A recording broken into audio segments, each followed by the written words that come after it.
Okay, folks, welcome back. This is our final. We finally got through it. I promised you before the end of 2020 we would get these trade plans done. All right, so this is price action model number 12. This is a scalping model. It is 20 pips intraday trade model. And like the previous trade plan for model number 11, this is again what is considered a bread and butter type model. It's not meant to be a be-all end-all. It's one of those models where there's something to find every single day, so it's a bread and butter setup. Because it's a bread and butter setup, it is not going to have a high R multiple attached to it. That is not to say that you can't apply like 1 minute scalping and reduce it down and make it even tighter in terms of risk. But as you'll see, it's about as low as I want to go with a stop loss. Personally, my lowest is about 15 pips. But as a mentor, I'm trying to keep you around that 20 pip threshold for stop losses. The reason is it's going to take you decades to get really, really good and precise. And even when you obtain a certain degree of precision, the market is still apt to move beyond, 15 pips or 10 pips. Or don't ever subscribe to anyone telling you to use a 5 pip stop loss or a 2 pip stop loss. I just felt it was needed to be said here, because there's a lot of yahoos out there that are taking my content and trying to rebrand it and showing fake trades and fake this and fake that, and they're not trading with 2 pip stop losses, because if they could do that, they would do it on TradingView and record it as it's happening, and you don't see that happening.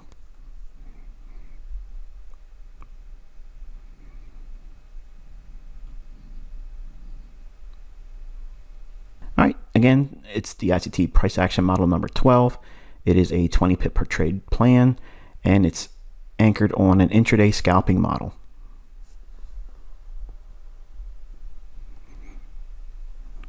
Like every trading plan, we use the 5 stages of trade plan development. First is preparation, opportunity discovery, trade planning, trade execution, and trade management. All right, our preparation is going to be noting all medium and high impact events for the markets that you're following. We're going to study the events on the week to come and consider how the current market structure and the calendar events may suggest a specific weekly profile for that week's range. Basically, we're looking at that weekly expansion. Okay, we're trying to find which direction. Now, notice I said direction, not specific price level, not where the weekly close is going to be. We're trading inside that weekly bias that would expand more one-sided than the other. It doesn't matter if we close unchanged or even reverse intra-week. All we need for a model like this is to know which side is most likely going to expand, higher or lower relative to its weekly chart. The very next weekly candle, before it even starts trading on Sunday, where is the most likelihood of it moving? Is it moving higher, or is it moving lower? That's the only thing you need. Preparation.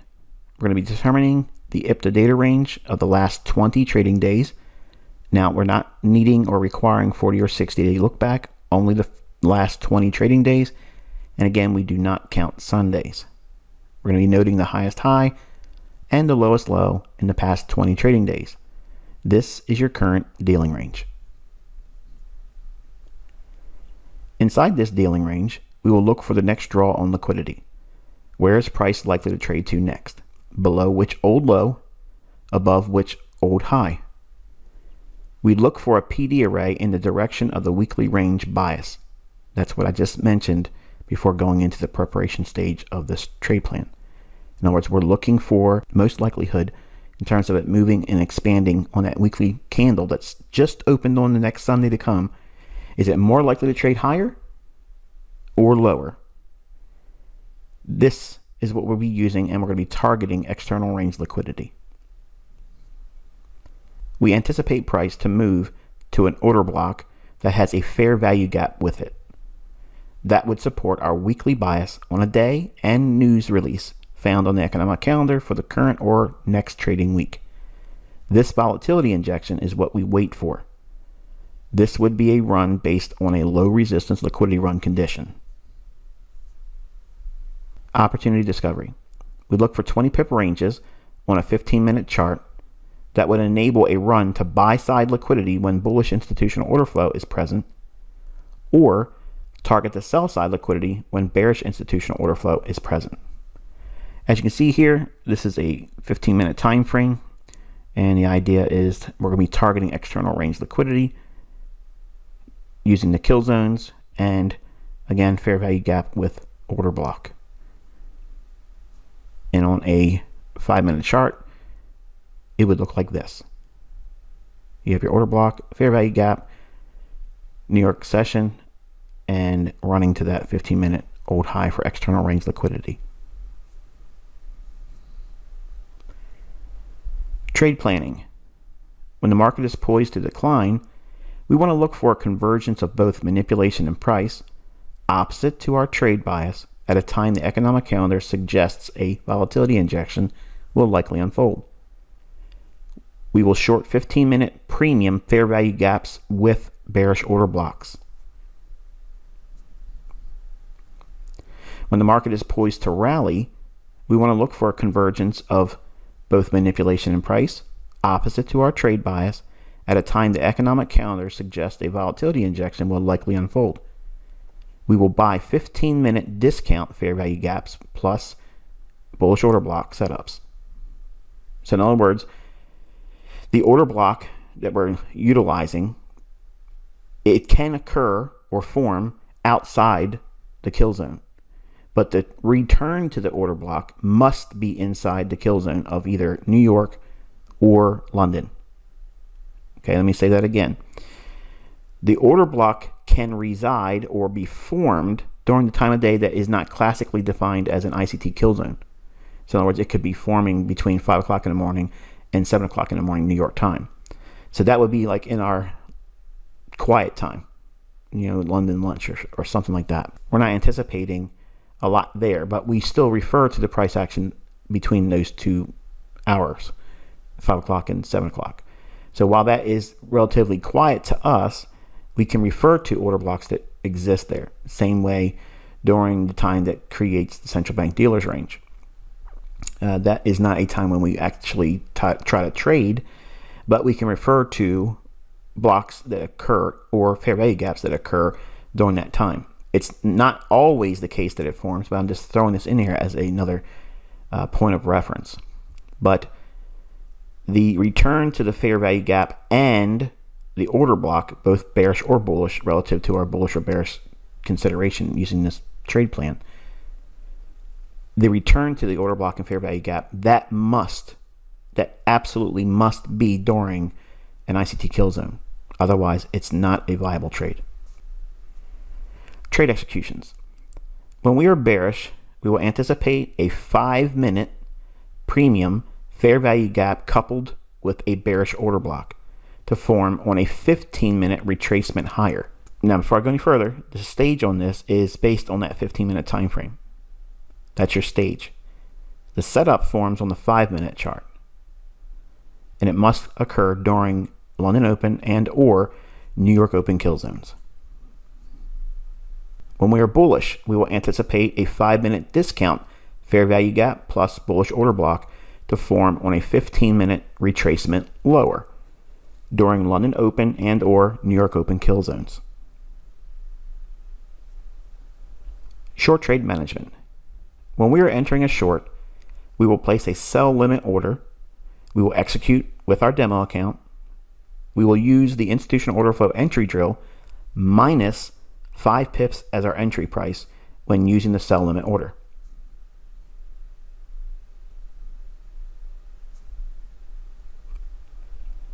When we're entering a long, we will place a buy limit order.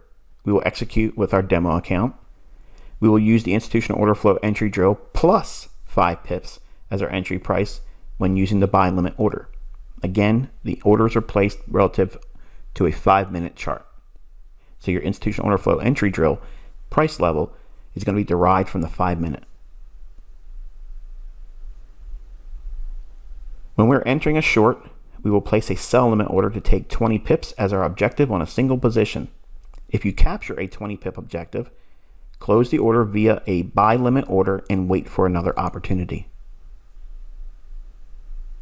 When we're entering a long, we will place a buy limit order to take 20 pips as our objective on a single position. If you capture a 20 pip objective, close the order via sell limit order and wait for another opportunity. Long story short, we're entering on a limit, and as soon as we enter, we have our profit objective in the form of a counter limit, and the order sits there. We don't monkey around with it. We don't think about it. We don't obsessively compulsively worry. We put the stop in, we put the limit order in for 20 pips, and we let it go. It's either going to stop you out or it's going to move to your profit objective. Stop loss management. Stop loss opens with 20 pip risk. When we are in profit 10 pips of our expected 20 pip objective, stop loss can be reduced by 10 pips. This cuts the risk in half. Worst case scenario, you get stopped out from entry at a full 20 pip stop loss.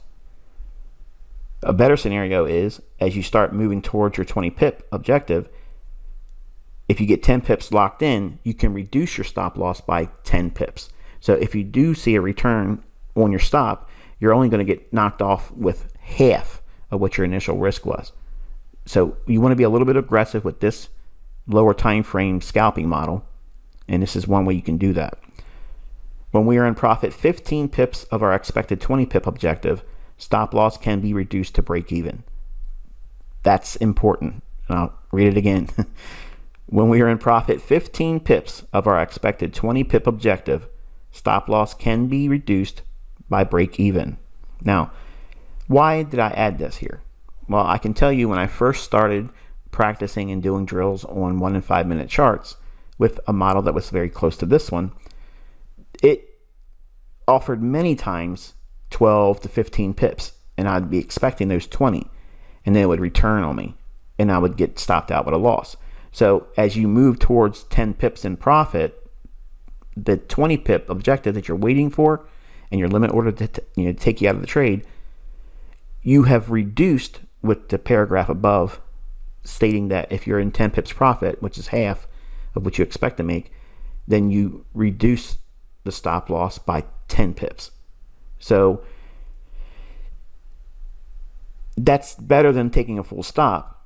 But there's many times where if it can see 15 pips, it'll go 15 pips, 16 pips, and fail to expand to that 20 pip threshold and limit you out. So I don't like to be in those situations where I'm that close to profit and not in a position where I can be stopped out with break even. So I don't care about winning every time. I'm caring more about managing the risk, because that in itself will take care of the bottom line for you.